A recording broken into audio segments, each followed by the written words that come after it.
Been interested in politics my entire life. I remember once when I was about 6 years old watching the news. I guess it was Che Guevara coming down from the mountains, but they were described as the guerrillas came down and attacked. And I turned to my mother and I said, "Mummy, why are guerrillas fighting humans?" Of course they laughed, but it just goes to show that my interest in what goes on out there goes way back. Now, the one big difference, the big change that's taken place in the last 15 years. It's the media. We all knew, and we all were used to, newspapers supporting different parties, different issues, etc. But what happened? Where did all the stalwarts of news presentation go? Where are they? Sky News, Eamon Holmes, Colin Brazier, and others gone. BBC, top names, gone. Replaced with very young and very liberal sounding presenters who don't just present the news but also give their opinions. ITV, BBC, Sky News, all of them. Totally now with their own political agenda. When did it happen? I only noticed because of Brexit and the American election. I noticed that certain outlets would report an event or what someone said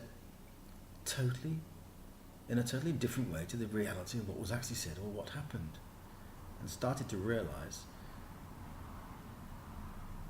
that our media had been taken over. You've got to consider this. 4 people own all the media outlets in the United Kingdom. Forget the BBC, they've got their own problems. Newspapers, magazines, television shows, all... That's the cat, always says hello when he comes in. Now, you think, well, it's ridiculous. You sound like a lunatic to say that somehow liberals have taken over the press. It's not madness. Think of this, right? Okay. Think of the Barclays brothers. Now, they own most of the British press, and they have meetings with managers and directors where their views are expressed in meetings, and people at the various levels below them, they want to please their bosses, and they will take on board the comments, and they will then filter down to the next level of management, and they'll go off back to their different corporations, different parts of the world even, where they will inform their department managers on how things should go, and department managers they recruited for their mindset now will definitely, in the most cases, not take anyone on who's centre or centre right. Journalists, the last 20 years, you could not get a job with certain outlets, most outlets, if you were sharing right-wing views or centre-right views. So they do go off to their regional newspapers even, to their regional television stations, and they have meetings every day maybe, where they express their liberal views that have come from above. And eventually, it's 20 years now, every corner of every media outlet is now liberal. Nowhere in the British press, not really newspapers now, media, will you find anyone who likes Donald Trump, Brexit, Nigel Farage, UKIP, or any movement right of centre. They're not there. They're just not there. I don't know what happened. When I was young, newsreaders used to just read the news. Now you get guests. Sky News, they invite guests on to discuss Donald Trump. So they invite somebody on who hates Donald Trump. And you'll never get a positive view of Donald Trump or Brexit. The days have gone where news was an honest and open platform for people to express, to have the news reported accurately, events. Of course, we know that in the past things, but the reason why we know it now, the reason why I know it now, it's social media. Now when I hear about, Liam Fox has said this, David Davis has said that, Donald Trump's done it again, Donald Trump's tweeting again, what I do is I go online and I go and I read exactly what the person said, which often is not what the BBC reports or the tone that they put in. They'll say, oh, Donald Trump was tweeting again. It's the inference of negativity that gives the viewer the thought, without checking, that whatever he's done, he's got to be crazy. It's got to be crazy. In actual fact, he's a very intelligent man. Just tweets his thoughts. He has to tweet his thoughts. Do you really think that CNN and NBC and MSNBC and all these outlets will ever report anything that he actually said? No, doesn't suit the agenda. It's not just Britain. France 24, French channel, totally liberal. There's one little bright light in Europe, and it's N24.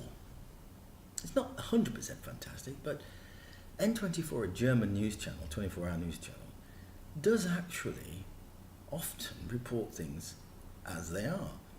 They will not shy away from using the phrase Islamic terrorism, Islamists, and so on. But you can't find ever. I'm right of centre. Half the population's right of centre. In Britain, I think more than half the population is right of centre.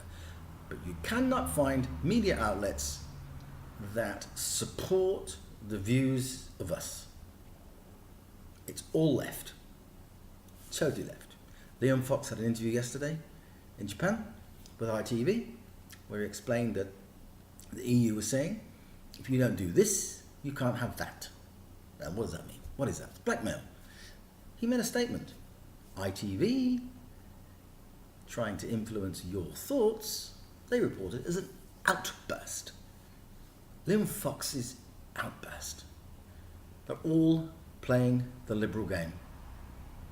Anti-Brexit, anti-Trump, anti-free speech, the list goes on. I have no idea where it's going to end. Possibly with the following scenario. When the will of the people is ignored, when the bigger, the better, the corporations, the big politics start ignoring ordinary people, as they're doing in Germany, as they're doing in the United Kingdom, as they did big time in America, what happens is that strong leaders that no one's ever heard of start to rise. People start to listen to them. Now, I actually think that this left-wingism is going to backfire and kick the left wing right at the backside. Because at the moment in Germany, for example, let's face it, it's the richest country in Europe. It's got the most power in the EU. It's got the most influence over the Commission, over laws for Europe, etc., etc. They have Angela Merkel, about to come in for the fourth time, and a man called Martin Schulz. Oh my God, Martin Schulz. I watched him arguing many years ago with Nigel Farage in the EU Parliament. And shock horror, because he sucked up so well to the hierarchy of the EU, he ended up being the president of the Parliament. He's now a candidate in Germany for next month's election. So it's him or Merkel. What a rotten choice. An absolute lunatic supporting of everything other than the country, the state, versus a woman who doesn't know it yet, but has actually watered down or even potentially wrecked the German culture, which I know very well because I lived there for many years. Somewhere in that country, there's a young person now, probably got to be a man, I think, because they can sound more powerful. Probably about 36, 37 years old. And he's going to rise. And he's going to be a powerful speaker. He's going to be an orator that people listen to. He's going to give some fantastic speeches, and his popularity will rise exponentially, just like it did with you-know-who in the 1930s. And he'll be politically answering the needs of the majority of Germans eventually, when they have a choice. There's no choice at the moment, no political choice. And he will rise, and it will cause trouble in Europe. Europe is going to be destabilised in the future, and they can take it right back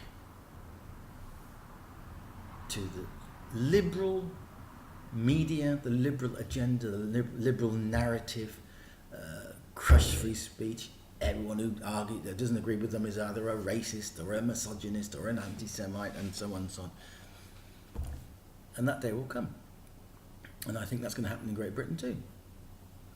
Can't wait to find out who it is, but some man or woman in Great Britain is going to rise very rapidly, politically, possibly a businessman or a businesswoman, and suddenly they're going to give a speech and people are going to take note. Or they're invited onto a TV show like Question Time, BBC Question Time, BBC, and it'll happen, and the political revolution will begin. And I do believe that's going to happen, and it'll happen within the next 10 years. The liberal narrative is causing so much disharmony. The one thing that the liberal narrative promotes and encourages is division. It wants their team and the other team, or their team and everybody else put together. In America, it's causing, for the very first time, civilians to fight each other with sticks, to beat each other. You know, a lot of people on the left in American politics, they watch the mainstream media, and I don't mean Fox News, I mean the rest, and they believe the absolute rubbish that comes out of their news media outlets. And they believe it, they get angry, and they go and fight. And that's all down to liberalism, left-wing liberalism,